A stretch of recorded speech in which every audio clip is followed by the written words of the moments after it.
Innal hamdalillah nahmaduhu wa nasta'inuhu wa nastaghfiruh wa na'udzu billahi min shururi anfusina wa min sayyiati a'malina man yahdihillahu fala mudilla lahu wa man yudlilhu fala hadiya lahu.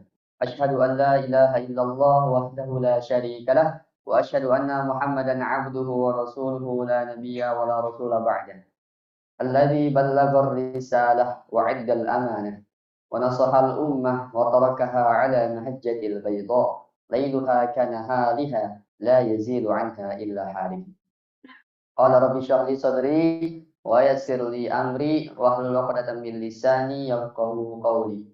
وقال رب أنزلنا منزلا مباركا وأنت خير المنزلين لا إله إلا أنت سبحانك إنا كنا من الظالمين.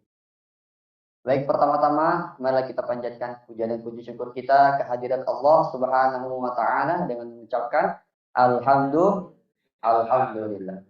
Karena sampai detik ini Allah Subhanahu wa taala masih memberikan kita kesempatan untuk bangun dari saudaranya kematian, yaitu tidur.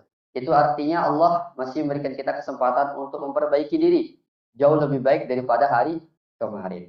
Karena orang yang lebih baik daripada kemarin adalah orang yang beruntung. Orang yang sama saja dengan hari kemarin adalah orang yang merugi. Dan orang yang lebih buruk daripada hari kemarin adalah orang yang celaka. Jadi semoga kita semua termasuk golongan orang-orang yang beruntung. Paripurnanya kita bersyukur kepada Allah dengan senantiasa menjalankan segala apa yang diperintahkan oleh Allah dan menjauhi apa-apa yang dilarang oleh Allah Subhanahu wa taala.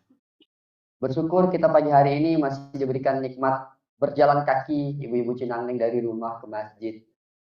Itu nikmat dari Allah Subhanahu wa taala. Kalaulah diibaratkan ranting-ranting pohon yang ada di dunia ini diibaratkan sebagai pena dan lautan sebagai tintanya, maka tidak akan cukup untuk menghitung nikmat Allah Subhanahu wa taala. Wa in ta'uddu ni'matallahi la tuhsuha. Tidak akan pernah kita cukup untuk menghitung nikmat yang Allah berikan kepada kita. Salawat serta salam kita hajarkan kepada Nabi Agung Nabi Muhammad sallallahu alaihi wasallam. Senantiasa kita bersalawat kepada baginda Rasulullah Muhammad sallallahu alaihi wasallam agar kemudian nanti di akhirat kita diakui sebagai umatnya dan mendapatkan syafaat dari beliau di hari akhir nanti. Amin amin ya rabbal alamin. Baik ayah bunda, abang kakak yang dirahmati Allah Subhanahu wa taala, teman-teman para mahasantri, SOD dan SPA. Pada kesempatan pagi hari ini saya kasih judul yaitu pasang surut iman, bagaimana agar iman tetap aman. Ini materi yang sempat saya sampaikan kemarin ketika materi silaturahmi, silaturahmi orang tua asuh. Siapa di sini yang tidak pernah futur angkat tangan katakan saya?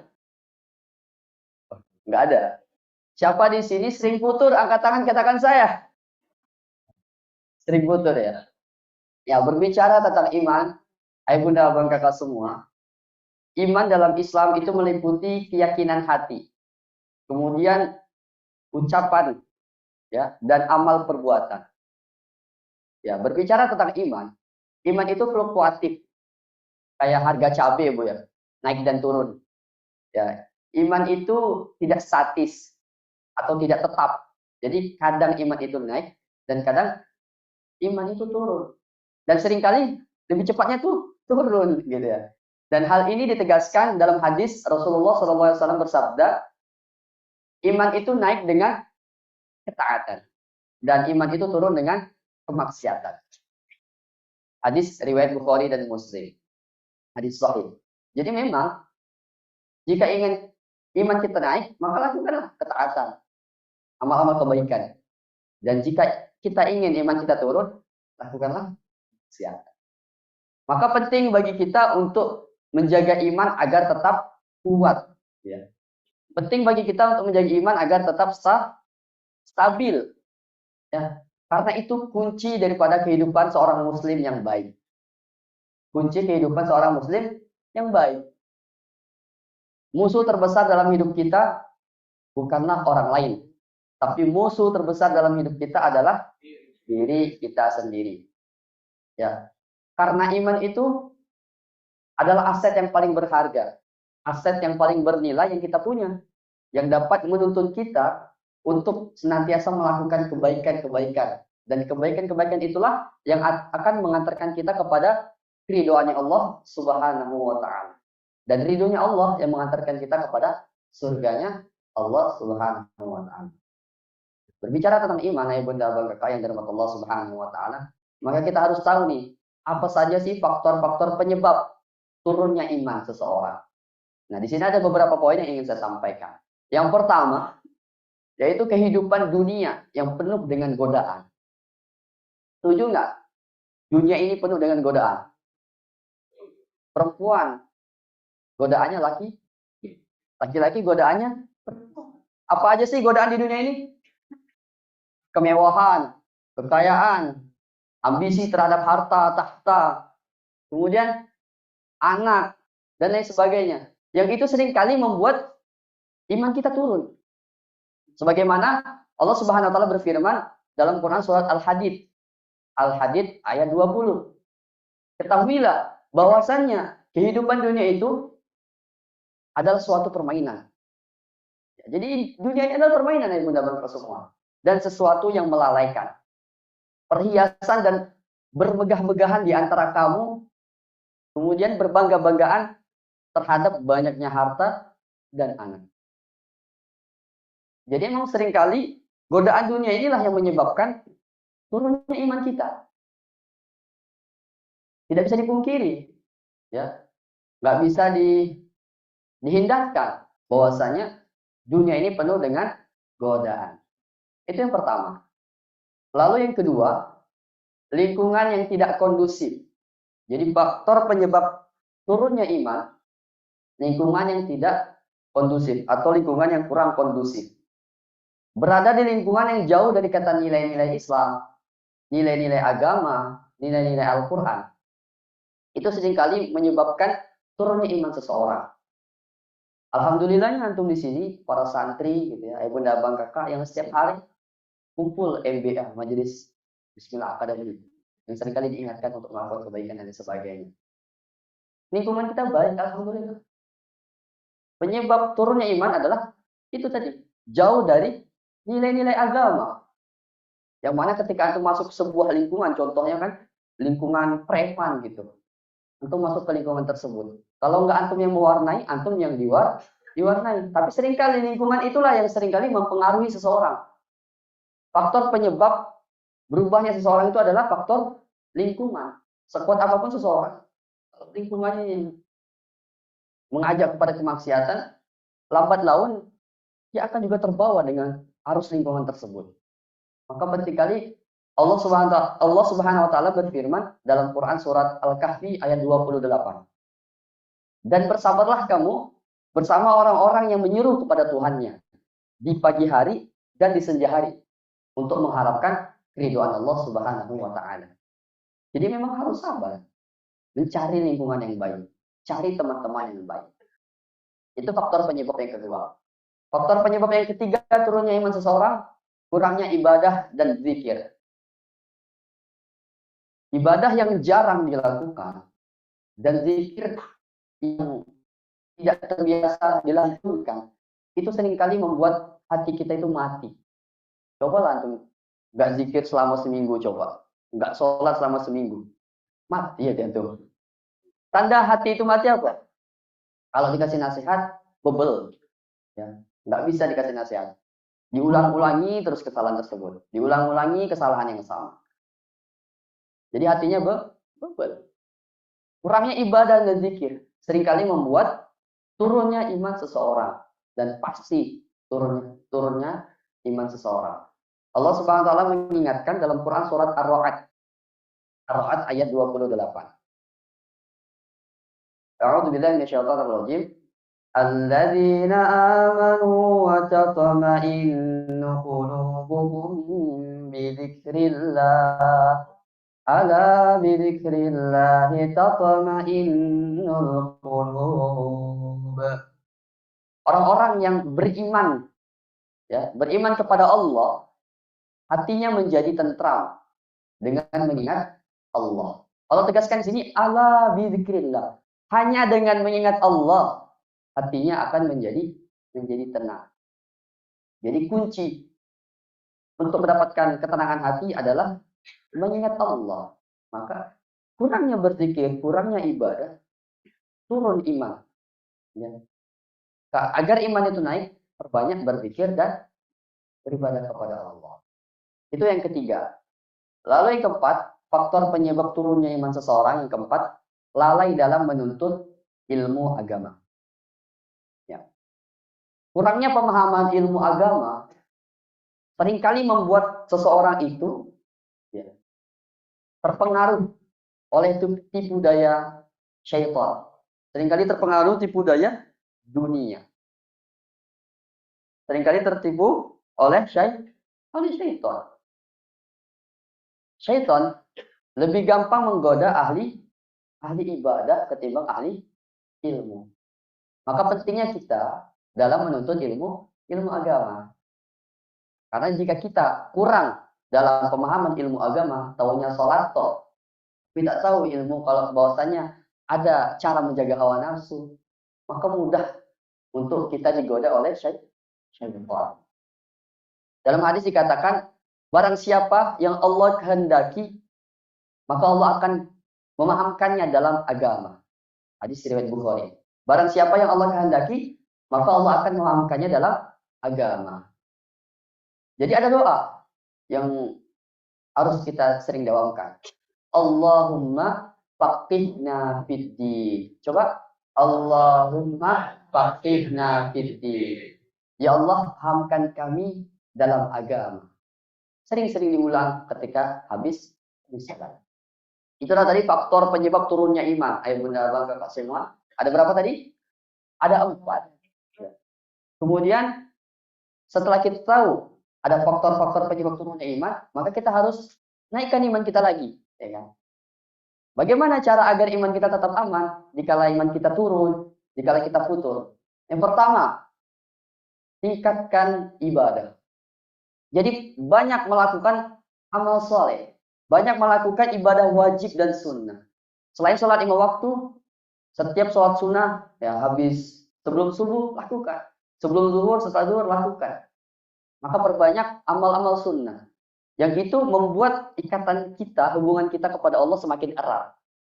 Ya, semakin erat. Dalam hadis dikatakan, sholat adalah tiang agama. Barang siapa yang mendirikannya, maka dia yang akan menegakkannya. Jadi ibadah, sholat itu adalah fondasi. Bunda, abang, kakak semua. Jika seseorang itu tidak sholat, maka dia tidak ada fondasi. Kalau nggak ada fondasi, rumah gimana? Roboh.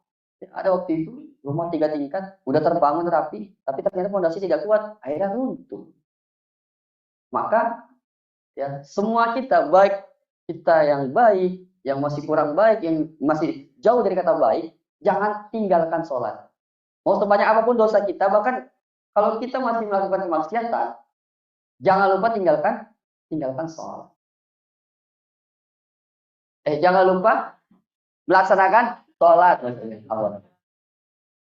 Jangan lupa melaksanakan sholat. Karena itu penting. Sholat itu adalah fondasi. Ada tiang agama. Berarti fokusnya ya, bunda, ya. Itu yang pertama. Lalu yang kedua, membaca dan memahami Al-Quran. Agar iman kita naik nih, teman-teman semua, ayo bunda, bang, kakak, baca dan pahami Al-Quran. Sertai maknanya. Ya. Maka kan kita ada kurikulum dalam membaca Al-Quran. Yang pertama, membaca. Yang kedua, menghafalkan. Yang ketiga, memahami. Keempat, mengamalkan. Yang kelima, mengajar. Bukan sebatas membaca dan menghafal, tapi juga dipahami.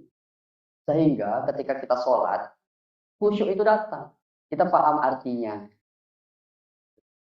Kita paham maknanya. Jadi faktor kedua adalah membaca dan memahami makna daripada Al-Quran. Jangan tinggalkan baca Al-Quran setiap harinya, ya bunda, bapak semua. Kalau santri di sini, alhamdulillah, setiap hari odol gitu ya. Tapi kalau di rumah masih odol. Alhamdulillah kalau masih. Jangan tinggalkan Al-Quran. Karena Al-Quran itu toolkitnya kita dalam kehidupan. Hudan linnas, petunjuk bagi manusia. Kalau kita sedang futur nih Bunda Bang Kakak, teman-teman SOD gitu kan, lagi kerja di divisinya masing-masing, stuck dengan idenya, aduh nggak tahu mau ngapain lagi, bingung Ustaz. Target masih banyak tapi hari udah mau akhir bulan, udah datang ke masjid, ya, ambil wudhu, sholat 2 rakaat, buka Al-Quran, baca Al-Quran, minta petunjuk oleh Allah dari Al-Quran. Ada yang namanya teknik Al-Qutala waktu itu, teknik Al-Qutala. Jadi caranya baca Al-Fatihah, kemudian kita curhat kepada Allah tentang masalah yang kita hadapi. Lalu kemudian buka secara acak Al-Qur'annya dan tunjuk gitu. Dan biasanya itu solusi daripada masalah yang kita hadapi. Kemudian yang ketiga, bergaul dengan orang-orang yang soleh. Carilah teman-teman yang baik. Ya. Alhamdulillah di sini teman-teman antum baik-baik semua ya. Ya, alhamdulillah. Maka penting bergaul dengan orang soleh. Karena teman itu dapat mempengaruhi kita juga. Bunda, abang, kakak. Jika kita iman kita turun, lalu ada teman. Ayo semangat. Ya, ziyadah 30 juz. Kan kita ada target nih, seminggu lagi 30 juz. Ya kan? Ayo semangat tahajud. Tahajud itu banyak loh faedahnya. Kan enak kalau punya teman yang menyemangati kita. Maka pentingnya kita punya teman yang soleh. Tapi ketika kita futur, ada teman kita yang juga futur gitu kan. Ya, adu nasib lah. Itu saling curhat. Tidak ada yang menyemangati. Itu yang ketiga. Lalu yang keempat, bermuhasabah. Jadi kalau kata Umar radhiyallahu anhu, Umar bin Khattab radhiyallahu anhu, hisaplah diri kalian sebelum diri kalian dihisap. Maka introspeksi diri kita. Ayo Bunda Abang Kakak semua teman korban santri, sampai saat ini pagi ini introspeksi diri kita. Sejauh mana iman kita? Ya. Ada di sini sekarang yang lagi futur? Ada. Introspeksi diri kita. Sejauh mana iman kita? Sehingga ketika kita tahu iman kita lagi futur, kita tahu harus curhat kemana. Kan di sini ada rukun curhat. Karena kita udah tahu tadi cara meningkatkan iman apa? Dengan memperbanyak ibadah. Gak ada yang lain teman-teman. Di saat iman kita sedang turun nih, paksakan diri kan untuk datang ke masjid, sholat 2 rakaat, baca Al-Quran. Insya Allah naikkan iman kita lagi. Itu yang keempat. Nah, itulah tadi beberapa poin yang ingin saya sampaikan karena kelihatannya udah pada Masya Allah ya, berat semua matanya. Karena tadi malam berjibaku untuk membantu MBK. Kita doakan semoga para santri terus diberikan kesehatan, kekuatan serta keistiqomahan. Berkat. Insya Allah. Itulah tadi beberapa poin yang saya sampaikan. Kita tahu penyebab faktor iman kita turun dan kita tahu harus ngapain agar iman kita naik. Jadi ketika kita mempunyai iman yang stabil, mempunyai iman yang kuat dalam kehidupan sehari-hari, apa pengaruh dalam kehidupan kita? Maka orang beriman itu ada 2 tunggangannya. Yang pertama bersabar dan yang kedua bersyukur. Bersabar ketika diberikan ujian, diberikan cobaan dari Allah Subhanahu wa taala dan bersyukur apabila mendapatkan nikmat dari Allah Subhanahu wa taala. Tidak ada yang lain, hanya bersabar dan bersyukur. Jika diberikan kesulitan, ya bersabar. Diberikan kemudahan, ya bersyukur. Maka dari itu kesimpulannya ya Bunda Abang Kakak yang dirahmati Allah Subhanahu wa taala, tidak bisa dipungkiri lagi iman kita itu fluktuatif, kadang naik dan kadang turun. Itu sudah dipastikan ya. Tadi saya sudah tanya gitu kan, siapa imannya yang nggak pernah futur? Nggak ada. Karena setiap kita pasti pernah futur. Maka dari itu ketika futur, segera kembali kepada Allah. Jangan berlarut-larut dengan kefuturan kita. Segera cari teman-teman kita yang dia semangat melakukan ibadah. Wah, dari teman-teman yang lagi semangat ziyadah. Saya lagi nggak semangat ziyadah. Samperin teman yang semangat ziyadah. Nanti kenapa sih semangat ziyadah? Coba dong kasih motivasi sedikit. Kasih dong masukannya sedikit. Biar semangat juga kayak aku. Seperti itu. Mungkin itu saja yang dapat saya sampaikan ya Bunda Abang Kakak yang dapat Allah Subhanahu wa taala. Apabila ada kelebihan itu datang dari Allah. Apabila ada kesalahan, salah kutip, salah dalil ya, itu datang dari diri saya pribadi.